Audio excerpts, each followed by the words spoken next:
police officer looking to better yourself? Are you looking to relieve some of the stress that you have on your shoulders from the day-to-day grind of the job? Do you just put your head down and drive forward after every call and go on to the next one? Or do you take time and invest in yourself so that you can become a better police officer and help serve the community that you work in a lot better? Well, we're going to share some insight on what it's like to be a police officer and how you can better yourself in a whole bunch of different ways on this podcast. Talking Filthy Police Podcast is sponsored by Filthy Pirate Coffee, and we're here just to make cops a little better if we can. And remember to hit that like, follow, subscribe button. We need the support so that we can get the word out to these cops. Check us out at filthypirate.coffee. And with that said, let's kick off the show.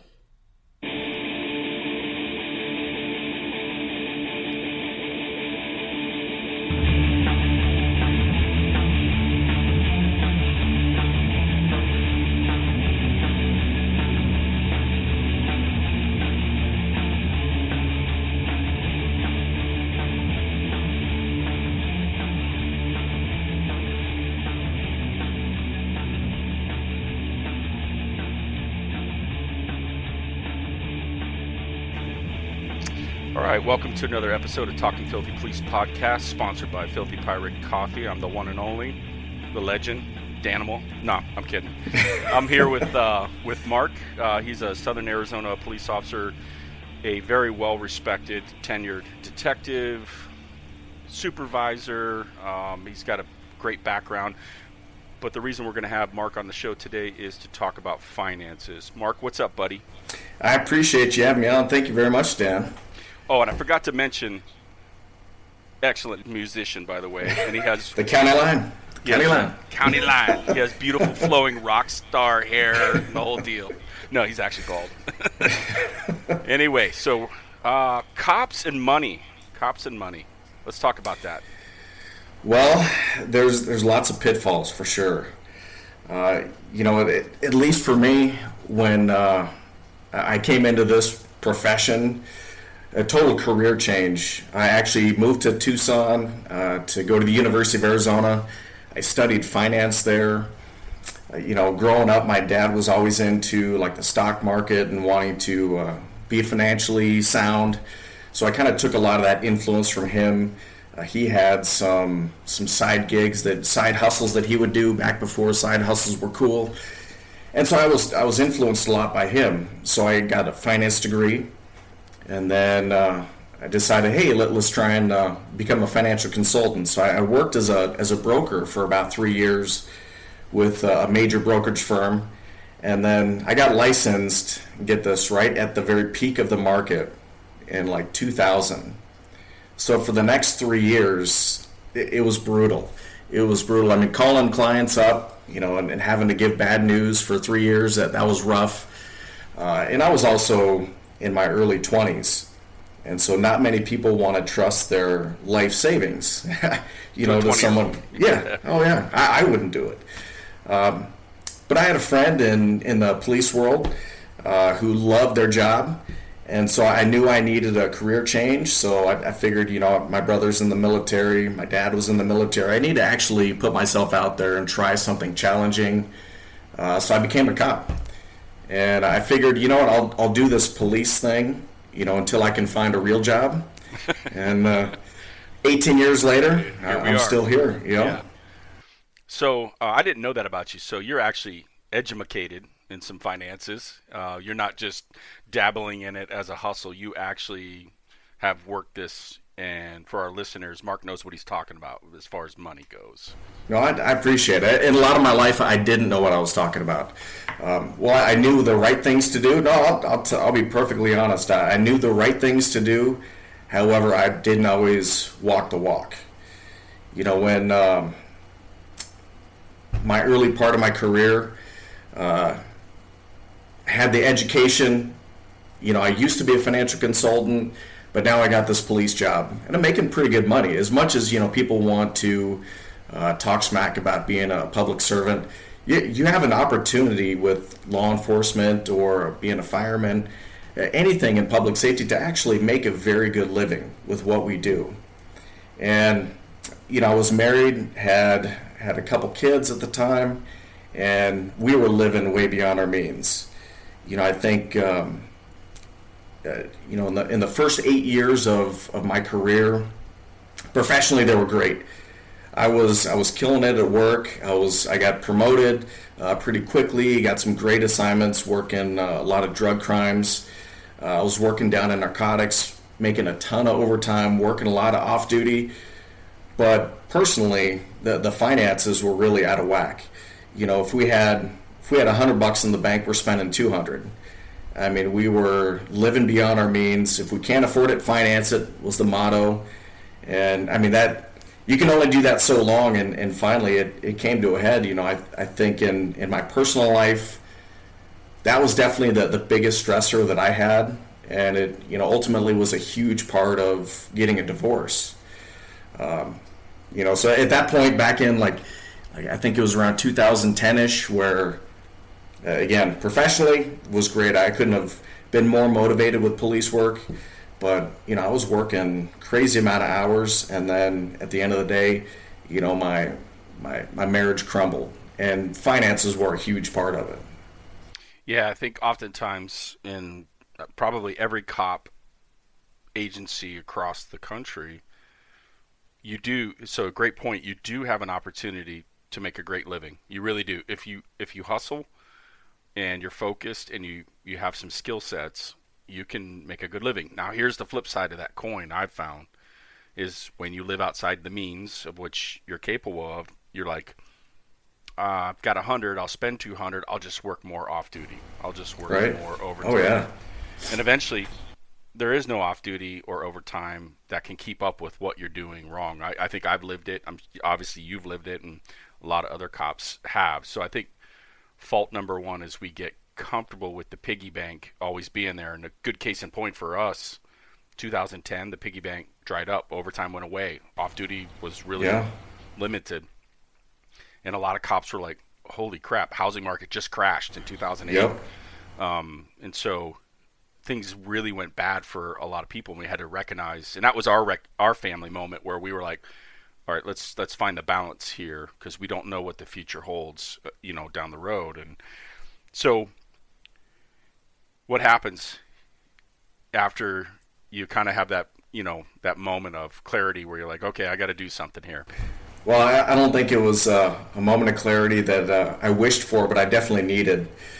I'll tell you what, I can vividly remember, working in narcotics. I got the biggest check that I had ever gotten before. It was over $3,000, which is a decent check for 2 weeks being a government employee.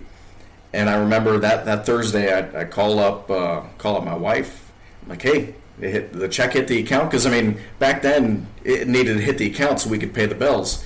And I remember her saying, yeah, we've got $100 till next payday. And that, honestly, making that much money, knowing that you've got $100 for 2 weeks, and that doesn't even include groceries, it's hugely stressful. I don't mind saying this, I remember we pulled into like a Verizon store for something, and just the stress of finances had crept up so much. Like, my wife went into the store to go buy something or renew whatever, and I just sat in the car and cried. It was crazy, and it was just all because of finances. And so, our house, we bought the house back in 06 or 07. We got a first mortgage, we got a second mortgage. 08 hits, our $220,000 mortgage on a house, now it's worth about $140,000. And ultimately we end up getting divorced, and that was really that wake up call that I needed. Pretty much sold everything that I could, and I sold my bike. I had a truck that with insane amount of miles, didn't have any payments on, so I kept that. I moved into a little apartment. No cable TV. All I pretty much had was my kids every other week, and then my guitar. So those were kind of the two things that really kept me sane throughout that time period. Yeah, I think a lot of times if you can take a moment, for all of us, look inside your closet your garage, your pantry, when you're living outside of the scope of what you're able to do, you find a lot of things you're like, we've done a lot of downsizing in our family because we got teenagers that are leaving the house. We have a business now. I don't do law enforcement. I had like 5 crates of stuff in the garage just of old law enforcement stuff. My point to that is you find yourself going, really don't even know why I bought this stuff or have this stuff, and you don't need it. So yeah, life got real small for you, right? But manageable. Yeah, you had your kids, That's right, and I think my brother said it best. He said, "Hey, the good thing is now if you continue to live in this disaster, it's your fault. This is your doing. It's all you. But you also have that opportunity to rebuild, and that's really what I did. I've got a piece of paper I still have that I keep. It's probably got coffee cup stains, some tears on it, but it was all my bills. It was everything I owed because I had insane credit card debt. Not insane, but for me, I couldn't pay it, so it was insane. Right. So I've got all this credit card debt. Luckily, we were able to do a short sale on the house, but I mean, it took probably about 3 or 4 years before I could pay off all of that debt. And that moment of being debt free, probably next to the kids being born, is the best thing ever. I mean, knowing that you don't owe anyone anything is awesome. That was one of the best things for me. I look at credit cards and police officers, and I think credit cards, they're the worst thing out there. When you are young and you're told this myth that, hey, you need to build some credit, so why don't you get this credit card? And then now, you know what? Hey, you go to, I'll date myself, you go to Mervyn's. And of course, I mean, you need to have one of their credit cards, or TJ Maxx, or you go to Dillard's or whoever. You need to have all these credit cards. And the truth is, I mean, these rates are insane, and it felt to me, it felt like slavery. All I was doing was making my minimum payments and simply just staying where I was at the month before. So being debt-free, that changed everything. I mean, that's to me, I guess, like the biggest tip or biggest advice I would give to new cops out there is don't live beyond your means. Oh, dude, it drives me crazy driving into a police station and seeing a brand new vehicle, decked out Denali truck, right? It's a rookie. It's a brand new officer, and you're like, dude, come on, So Dan and I worked at the police academy together, and we saw it, and I had a couple rules, or not rules, little tips of advice, things I would tell the rookies is, hey, before probation, don't get pregnant, don't get anyone else pregnant, don't buy a new car, don't get married. Wait till you're off of probation to do those things, because here I am, at the time I'd been on a police officer for 15 years making good money, but I look out in the parking lot and we've got rookies who are 21, 22 years old who have cars that are 3 times as expensive as mine. Yeah, and they don't even have a guaranteed job yet. They Right. haven't even got past that first landmine of civil service, where, okay, you have a job. Barring something criminal, you probably will keep your job for the most part, and they don't even have that yet. And they went and dropped 40 grand, 50, well, the trucks are even more now. They're right. Like 60 grand, whatever, and it's insane, man. And so I started thinking about it. I'm like, okay, what can we do actually, to try and improve things, with law enforcement, with the police department. As silly as it sounds, I mean, nowadays in school, the kids, they're not taught home ec. Most people live beyond their means, and so there really aren't a whole lot of good influences on a young person when it comes to money. And we started at the academy, we started taking a look at like, all right, what can we do to help people out? Because I mean, you're always trying to improve, you're always trying to make things better for the new officer. And when I sat back and looked at it, I think police work in general, we do a pretty good job of teaching someone how to survive that lethal encounter. You know, I mean, we've here in the Tucson area, we've done a very good job. I think our officers have responded appropriately to many lethal force encounters, and thank God for their training, because they're still with us today. But on the flip side, when it comes to surviving the career, either mentally, physically, or financially, I think we do a pretty piss poor job. And I would agree with that 100%. We set them up to survive that split-second decision, but all the years after that, all the other stuff, you know, the things that we're talking about that finances directly impact, we don't spend hardly any time dealing with that, getting in front of that. And so what I did have the opportunity recently was to interview Mike Gomez, and he was talking about some mental health stuff that they brought on, programs that you guys have brought on, and in that he mentioned some financial training, which I thought that was absolutely imperative.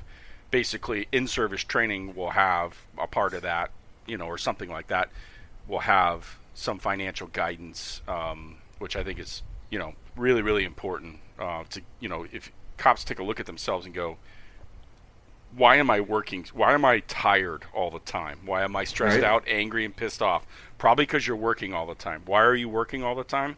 Well, yes, we do love the job, but not that much. You know what I mean? And you're working all the time because financially you've strapped it too hard, you know, and now it's you have no choice but to work off duty every day of the week. And how long did that take you to kind of clean that up and get to a point where you're like, okay, no more debt? Sure, it was 2010 when separated and really started, you know, going after the finances hard. 2011, the official divorce, and I would say it was probably 2014-ish, maybe into 2015 when I got promoted to sergeant, that I really like debt-free, and you could just breathe. You know, I went from the two-bedroom apartment to renting a house.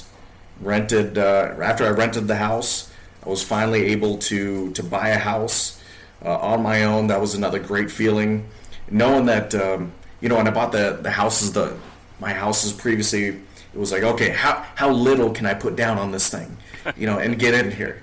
Now being able to actually put money down towards something and save up money, that I felt that accomplishment. I felt that sense of accomplishment where I had earned it. Wasn't given to me. I knew that, you know, I sacrificed during those lean years, and I learned a lot about myself, and I learned a lot about what was possible during that time. So it was about 3 years or so, 3-4 years, wow, really, before I cleaned it up. Yeah, and I would bet you it took you a lot more work to clean it up than it ever did to rack it up. Like, you can rack it up fast, you know, and as soon as the store clerks are like, would you like to sign up for stop talking, just no, I don't want your credit card, you know, and I know it's a smoking deal today, but it's not a smoking deal in 6 months from now. And so, yeah, and you know, during, I guess, since 2015-ish, you know, to now, my mindset has shifted a little bit when it comes to money. You know, previously I was, you know, all right, hey, I'm not going out to eat. I'm not doing this. I'm not doing that. I'm not spending anything. You know, thank God I'm not growing anymore. I didn't have to buy new clothes. I can wear the old clothes forever. But my mindset has shifted, you know, since that time. Now I kind of look at things like, as long as I'm meeting my savings goals and I'm doing the things that I know are part of my plan, my financial plan, then I don't feel guilty like going out and buying something if it brings me happiness. Yeah. You know, if I'm out there, you know, wasting money on whatever, then that's no good. But I guess cops listening, firemen listening out there, the message isn't, hey, live like a hermit and don't spend a dollar. It's really spend money on things that actually give you real happiness. For me, it's the trips, it's the new guitar every now and then. After we leave here, who knows, I might go buy a razor or something like that. I mean, that seems like the most fun in the world. Yeah. But it's just, you got to find the things that actually bring you happiness, material things, and only spend your money on those types of things. That's kind of how I'm looking at it now, because I look at it like, well, we both know the same people, and we've seen how short time is, and so when I look at this life, I want to wring that sponge dry. I want to get the most out of it. That doesn't mean the most materially, but having a little bit more money does allow you some opportunities to do things that you couldn't before. And that's kind of where I feel like the next phase of where I'm headed. Yeah, for sure. I try to look at everything now as an investment. There are some things that bring me happiness, and the stuff that I'm doing, but I also bring it to the table as an investment, and there's certain things that cops can actually spend their money on that can bring in some enjoyment, but also, take a look at it from an investment standpoint, investing in some material things that don't lose value, such as guns. You're honestly, absolutely right. You can buy a gun today and sell it for, the same amount or more down the road. And I'm not just saying strictly guns, but try to open your eyes. Everything that I try to buy or I'm looking at, okay, what is this for? Is this just bringing me pure happiness, or is this an investment that I might get some money back out of it later on if I decide I don't want it anymore or whatever? Sure, yeah. And so that for me was what changed the scope of, okay, this is important, or if it's just happiness, can I afford it? Can I pay cash for it? Mm-hmm. Cash in the sense of there's no credit and interest hanging over my head. Yeah. And how to do that? Do I have to do it right now, or can I save up to do it and and have an investment for it? And nowadays, I bash credit cards plenty, but I'll tell you what. Now I've actually learned how to use credit cards, and this isn't anyone. This isn't a magical secret. This is just my opinion and kind of what I've personally done, but all of my expenses, with the exception of my mortgage, are paid on a credit card, and every 2 weeks pay it off and have that zero balance. Because I want those perks or whatever that they're going to give you. Yeah. And I do have the discipline to live like that. My advice is this: if you got to know yourself, and if other people know that they personally don't have that discipline where, I'll keep a little bit of balance, on the credit card. No, because you're paying 15, 20% or whatever. That's insane. Don't do that. A great way to look at it is, my dad told me this: think of a credit card like a loan shark. If you're 30 days past the VIG, your legs are getting broken, bud. Yes. You know what I mean? And so if you pay that credit card balance off within that time frame before the interest has time to accumulate on it, great, good on you. The credit card works. You might have, points, or, have a Cabela's card that will rack up dollars and you can use it towards stuff. The trick is pay it off. Don't absolutely. Let it sit there, because if you earn $100 a year on $10,000 worth of credit that you had, but you have $2,000 in interest, it doesn't make any sense, to do that. So I think credit cards, I agree with you, are valuable in that sense. You just have to be smart about it, and that's probably where we go wrong. We start racking up those cards, and then once you get past a certain point, there's no turning back. Your legs are getting broke because you're over the big. Vinny the leg breaker's coming for you, and that's just the way. That's right. Yeah. That's right. I wanted to definitely come on here and talk about a couple things that I think, the action steps, things that officers can do today, to try and build a better tomorrow. As my mentor, late great Kent Ryan, used to say, he was always trying to build a better tomorrow. But you look at, really, you've got three ways. If you want to build wealth, you really only have three ways. I kind of equate money a lot towards fitness. When it comes to, all right, you want to lose weight, it's not rocket science. You put less food in your mouth than the calories that you're burning. And how you do that, that's completely up to you. There's a million different ways. Same thing with finances. I think there's really just 3 ways where you can build wealth. One is earn more. And there's a million different ways to earn more money, whether it's at your current job, getting a second or third job, or whatever you're going to do. Next is spend less. I mean, that's a no-brainer. Hey, instead of going out to dinner every night or going out to lunch as a cop, as a cop, you think about those guys working midnights. Now, I mean, you go to McDonald's, it costs you $10 just for yourself. I mean, imagine doing that. If you do that, 4 days a week, $150 a month. You're spending a lot of money on something that really, it's ruining your health, and it's expensive. So you can spend less money. And then the third way is really, you gotta, with all that money that you now have, you gotta save it and invest it. Those are really the 3 ways you can do it. And Dan, I'm not saying that everyone needs to go get a financial advisor and invest in the stock market. There's a million different ways to invest, whether it's your own personal business, whether it's real estate, whether it's the stock market, whatever you want to do. But those are really the 3 ways that I can think of where you really build wealth. I was curious for you, what gave you that sense of security to leave a job where you're getting a paycheck every 2 weeks to going out on your own and taking that risk? Oh, so yeah, I thought about Vinny the leg breaker real hard. For me, I'm going to be honest, I think of wealth, we're talking about wealth as actual dollar figures, but for me, the biggest thing for wealth was my mental health. I felt it depleting. Financial situation, like being in debt, wasn't the reason why.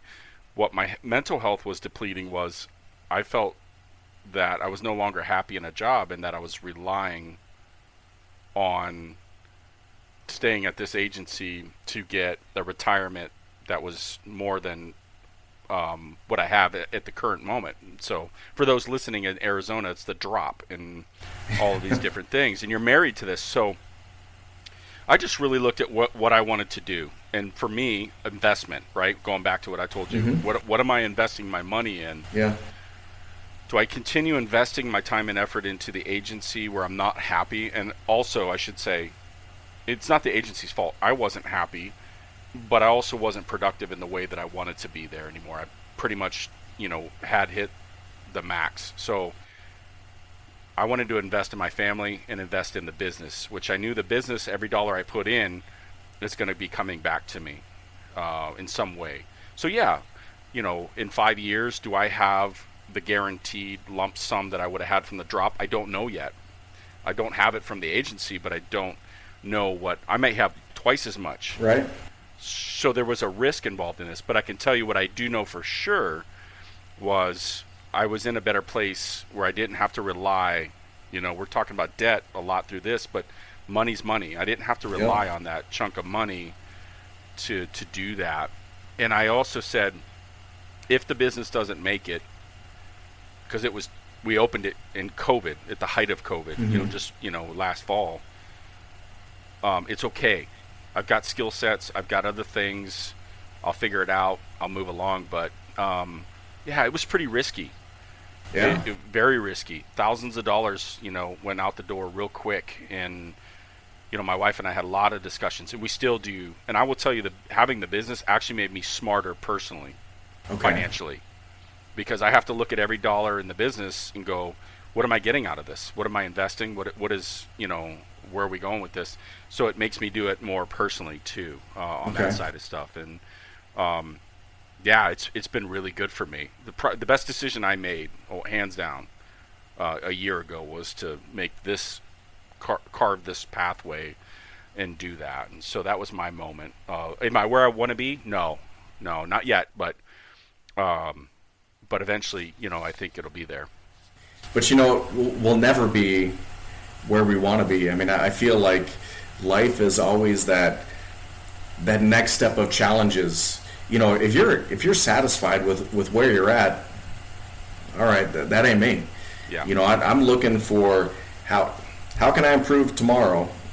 You know, how can I improve so that I'm better than I was yesterday? That's always the goal. I don't care what aspect of my life I'm in, and maybe it's midlife crisis, but that's kind of how I feel. You know, I look at same thing with finances. You know, before, you know, we talked about the dark times and all that, but I felt like I was only capable of so much. And I don't know, I feel like I've had kind of a mental shift recently where, well, what am I actually capable of?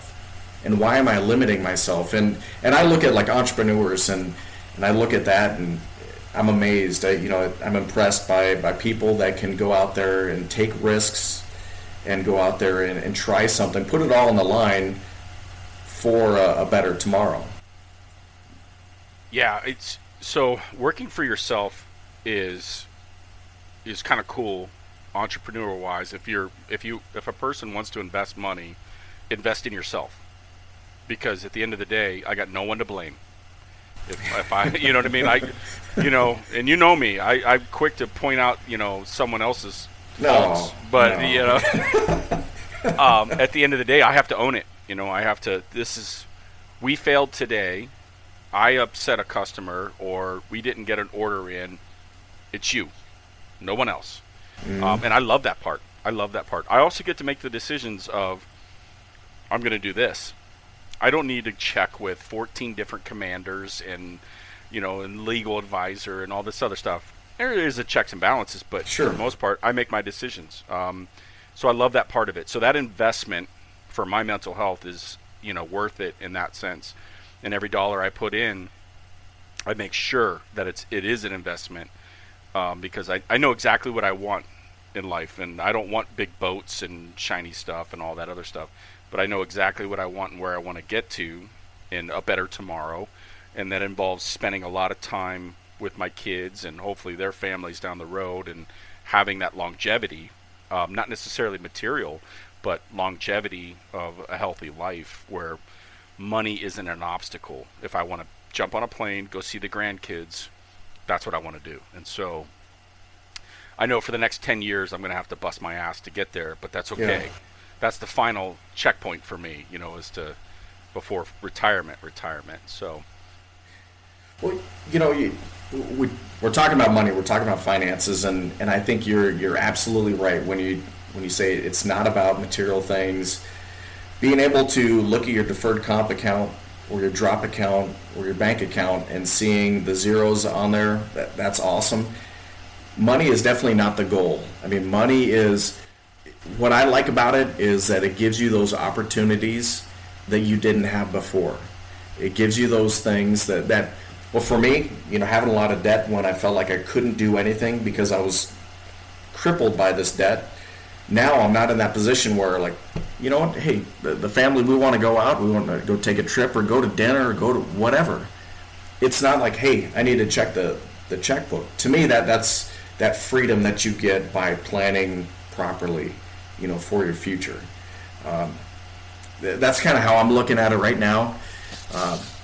What's interesting is, with this job, so I give you a little bit of background on kind of how I end up where I'm at with Galloway. So I told you about the academy, and I started working, trying to put these classes together for the new officers, trying to get them some financial education and training. And I thought about it honestly, like, okay, so how can I take that to the next level? And I feel like in my life I've had two big failures. I felt like the first one was, so when I was in college, I sold books door to door. I was part of a group from Arizona, and we shipped out to Dover, Delaware, and Maryland, and I sold books door to door, and it was a miserable experience. I mean, it was brutal.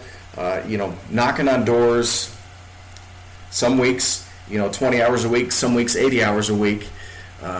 But getting that rejection, it sucked. And I ended up quitting halfway through the summer, and I drove straight from Dover, Delaware, back to Phoenix. And actually, I was in Tucson, and my dad lived in Phoenix. And called up my dad, told him I quit, crying, and never quit anything in my life. And he says, well, you know what you got to do, right?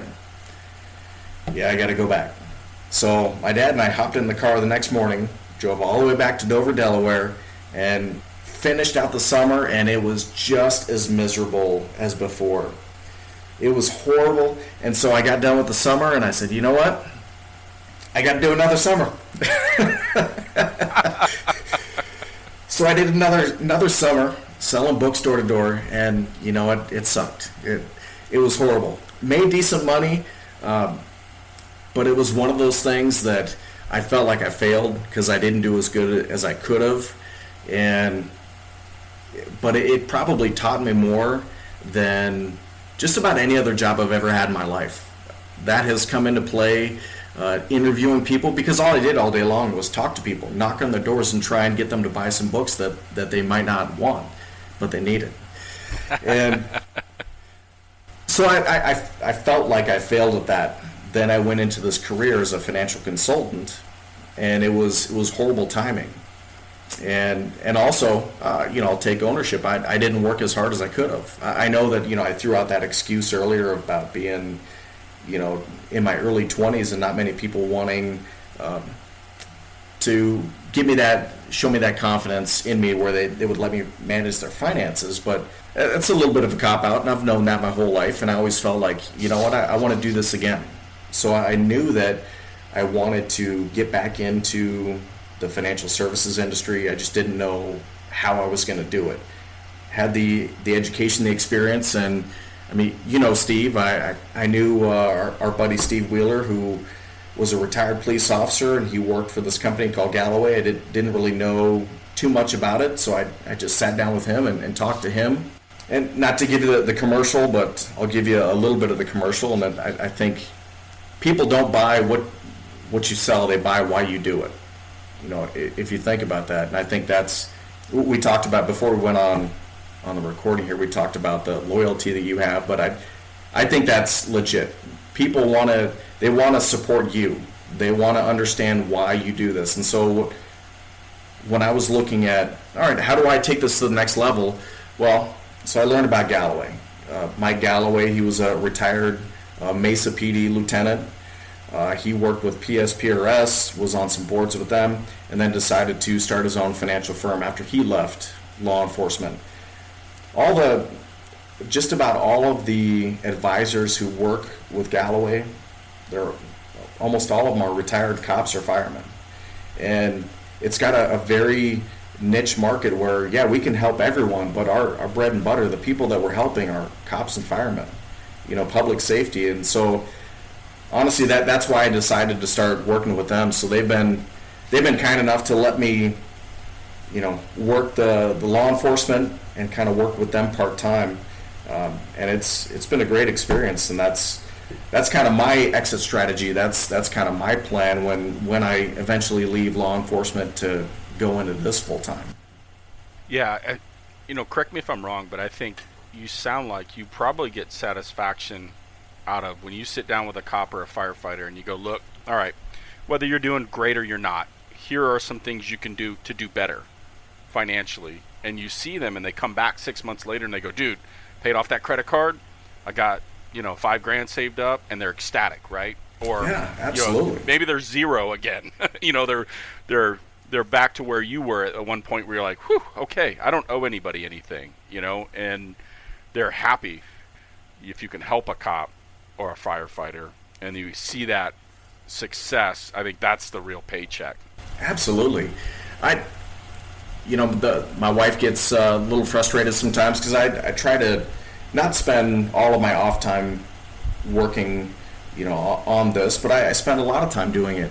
And there are plenty of people that I sit down with, and regardless if they want to become clients or not, knowing that they have more information than they had before, and they're able to better plan out whatever their financial life for them and their family, is a huge satisfaction. And I think one thing that's nice about doing this, being in the financial services industry this time around as opposed to the first time around, you know what? I don't need this paycheck to survive. Yeah. I'm doing fine. I have my savings. I'm doing my investments. I'm meeting all my goals, and this is all just icing on the cake. So there is that no pressure. Well, if we sit down, we're going to go through your numbers. We're going to take a look at what are your goals. How old are your kids? Do you want them to go to college? What are the plans? How can we set something up to meet your needs? And whether or not you decide you want to become a client, honestly, I don't have that pressure like I had 20 years ago when I was doing this. So I'm pretty excited about that. One of the things on the podcast, we talk to a lot of health folks, and there's a few organizations that look at, they're like primary carers, but strictly for first responders. And the one common theme that I hear from them is, we can look a cop or a firefighter in the face and go, your cholesterol is screwed up because of your poor decisions. And they know. Where other non-civil service kind of people are like, whoa, yeah, you can't say that to me. Where cops, I think you probably can feel the same way, where you can probably look at a cop and a firefighter and go, look, you're in debt because of these decisions. I know, I lived it, so I'm not looking down on you. I'm just telling you.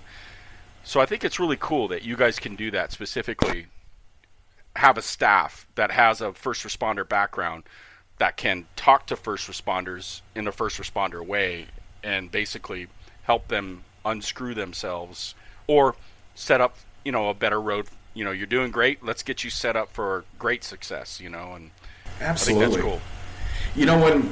When I sit down with people, I'm not amazed, but I am surprised sometimes when we take a look at their accounts, and they may be doing great. They may not be. Who knows when it comes to their investments? But you ask them, hey, why did you pick this? What was it about this that made you decide to invest in this? And so many people are like, well, that's what my buddy in briefing told me to put it in. That's absolutely true. You know it. Yeah. And that's not the way we want to live. And I think that if nothing else, we can provide some guidance on, maybe steering in the right direction, whether or not someone becomes a client. It's still going to help them out. And I guess here's my biggest advice to any new cop out there is start early. Start early. You have time. Dan, I've met with people that are, that we both know that are going to leave this job with close to $1 million between their drop accounts, their deferred comp, and what they've managed to save. And I'm not talking about commanders. I'm talking about the people doing the actual work in policing, the officers out there and sergeants out there. You have an opportunity to really set yourself up well when you leave this job, and you shouldn't leave it because. Tell a quick little story here. Had a guy who left the job, not under good terms, and checked in with him a couple months after he left the job. And hey man, how do you feel? You all right? And he goes, you know what? I felt like I was like in prison, waiting for my parole date, which for him was that 20-year mark. And for some people, it's their drop exit date, where they feel like, that's my parole date. I got to do something that I don't want to do anymore because I'm waiting for this. And I think, the message I want to give to people out there, new cops, do this as long as you want. Yeah. And if you set your finances up right, you can leave when you want. You don't have to do this job. You shouldn't be doing this job for money. You should do it because you love it. And we're blessed with a profession where we do have that opportunity to become financially secure as well. I agree with that. I have the last couple of years, really been preaching to cops, do not be married to a drop date. Do not be married to a date. You need to be married to your goals, whatever that is financially. Yep. But I was leaving, and people would say, hey, Dan, I hear you're leaving soon. Yep. Oh, what's your plan? I would ask them, and they would say, well, I got till 2029, because I want to do 32. I want to do whatever their reason was. But they were unhappy, a lot of them. Right. I'm like, well, what are you doing? So 2029 and you're dead by 2030 because you Right. burned up your, and that's what happens to us is we all get sick because we're miserable and full of that. And then some people, they're like, no, I'm good. As if I can stay right here in this assignment, I'm happy. I love my job. They leave me alone. I'm good. I'm okay. I'm very good with that. But Yeah. if you're miserable and you're trying to be married to a date, that's the dumbest thing. That's the worst investment you can do because you're not going to get to spend a dime because you're going to end up keeled over from a heart attack or some unhealthy thing, And so I think that's a great point. Instead of buying the boat or the new Denali truck as a new cop, go see Mark. Go see Mark. Sit down with him and his staff and just listen for a few minutes. Let them be honest with you. And then you set yourself up for a lot more success. You don't have to work all that off duty to pay for that boat that you like to take pictures of and put on Instagram, So Rent the boat. Yeah. Just drives me crazy. You see these young cops doing that stuff and you're like, and firefighters too, I'm sure, sure the same way. But so tell us a little bit about Galloway. So it's called Galloway, the firm? Yep. Galloway. You can find us at Galloway911.com. I've been working with them. I got licensed again back in 2020, and I started working with clients again early this year in 2021. Galloway 911, if you're in the Tucson area, we do a lot of education. That is one of the main things that we do. So we do a lot of PSPRS education. We'll do education on deferred compensation, the drop plan. I've got a seminar coming up in the middle of October 18th at the TPD Westside Station, where we're specifically going to go over the drop plan, pros, cons, how you can use it, those types of things, and explain what it is. You don't have to be a Tucson Police Department member to attend. Any cop or fireman that wants to make their way over there can attend. Just go to the website. You can sign up. If you wanted to just ask specific questions about your scenario, your situation, give me a call. I don't mind throwing my number out there, 520-343-0209. If we sit down, we're going to go ahead and take a look at your tenure. We'll pull up your PSPRS information, and we can run some hypothetical examples. All right, so hey, if I do 20 years, and then retire, and then do 3 years in the drop, what does that look like for me? Or if I do 25 years and 5 years in the drop, what's that look like for me and my family? So that's what we'll do. We'll sit down, we'll take a look at where you're currently at. We'll try and get a game plan together of where you're going in the future. You want to become a client, great. If you don't, that's okay too. We'll sit down and at least, if nothing else, give you some information so that you're more prepared and take some of that stress off of your life moving forward. That's what we do. I think that's cool. Just like your health, the numbers don't lie. Go get your cholesterol checked. Go get your blood work done. The numbers don't lie. Same thing here. Go see Mark and his staff and get your numbers, take a look at it, and set up some goals and some things that you want. The numbers don't lie. You either made some good decisions or bad decisions, man. And that's the beauty of being a cop or a firefighter. Is you get to kind of take an honest look at yourself and and go, all right. But with finances and health, you can fix it. Hopefully, you got a great chance of fixing it. It might be painful for a few years, on both accounts, but you can fix it. Mark's a good dude. He's honest. That's why I've got him on the shows, because I want our cops. I'm not going to put some schlep out there that's going to give us, some bad information or try to run you over financially. I know Steve as well, and that whole group they've had a long history of good reputation and solid success for Galloway and Steve Wheeler and that group. So I highly encourage every cop, whether you're brand new or you're towards the end, go see these guys if you haven't. Take a look at yourself and your checkbook and let these guys tell you if you're on the right path or not. Mark, been an absolute pleasure to talk with you. It takes a lot of courage to get up there and in front of God and everybody and say, yeah, I wrote way too many checks back in the day. But that's how you learn. That's how you learn. That's it. You can always do better for better tomorrow. I love that. Just like in me, I'm always trying to better myself and be a more positive influence. That's what this podcast is about. If I can help one cop with their blood work or their paycheck, it's all worth it. Thank you, Mark. Really appreciate it. Go to Galloway911.com. Yes, sir. All right. Check them out. Thank you, Dan. Thank you, guys. I appreciate it. That'll wrap up the episode of Talking Filthy Police podcast, sponsored by Filthy Pirate Coffee. Until next time, ladies and gentlemen, peace.